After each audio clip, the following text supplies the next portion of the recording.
pessoal, hoje eu queria comentar com vocês os conceitos de fase avançada da doença de Parkinson e terapia dopaminérgica contínua. O que é isso? Então, quando nós realizamos o diagnóstico da doença de Parkinson e quando os pacientes iniciam a receber o tratamento, em geral, a resposta ao tratamento é muito eficaz e sustentada. Nós temos o que nós chamamos de período de lua de mel, sobretudo por volta dos primeiros 5 anos, e os pacientes respondem super bem ao tratamento. Entretanto, com a progressão da doença, o que nós observamos é que os pacientes iniciam a apresentar o que nós chamamos de complicações motoras da doença de Parkinson, sobretudo caracterizadas pelas flutuações motoras, os períodos de off e as discinesias. Nesse período, os pacientes entram no que nós chamamos de fase avançada da doença de Parkinson, na qual nós precisamos de terapias avançadas da doença de Parkinson.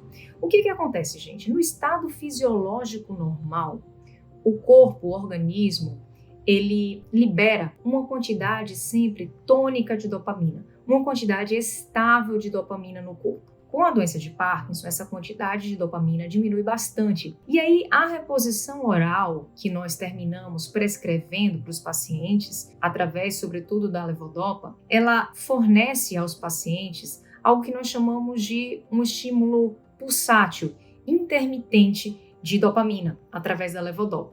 Então, você atinge picos no sangue da levodopa e depois o nível de levodopa, de dopamina, cai bastante. Nas terapias avançadas da doença de Parkinson, o alvo é conseguir o que nós chamamos de terapia dopaminérgica contínua. A ideia dessa terapia é mimetizar o estado fisiológico normal de liberação tônica da dopamina. Quais são as principais estratégias dessas terapias avançadas na doença de Parkinson? As principais estratégias são a estimulação cerebral profunda, que é a principal disponível no Brasil. Outras estratégias são o ultrassom focado de alta frequência, que ainda não está disponível no Brasil.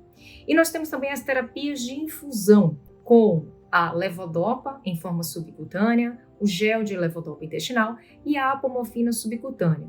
Essas estratégias também ainda não estão disponíveis no Brasil, mas são previstas para chegar em 1 ou 2 anos em nosso país. Quando que nós sabemos que os pacientes necessitam de uma terapia avançada na doença de Parkinson e que precisam dessa estratégia de terapia dopaminérgica contínua? Existe uma regra básica que nós chamamos de regra de 5-2-1, que foi criada por especialistas através de um consenso. Basicamente, essa fase avançada ela é caracterizada pela necessidade de prescrição de no mínimo 5 tomadas de levodopa, e aí vem os 5, e, associadamente, quando o paciente passa por pelo menos 2 horas de off, e aí você tem o 5 e o 2, e depois você tem, e associado, o 1, que é o aparecimento de pelo menos 1 hora de discinesias incapacitantes. Então, a regra é simples, 5-2-1.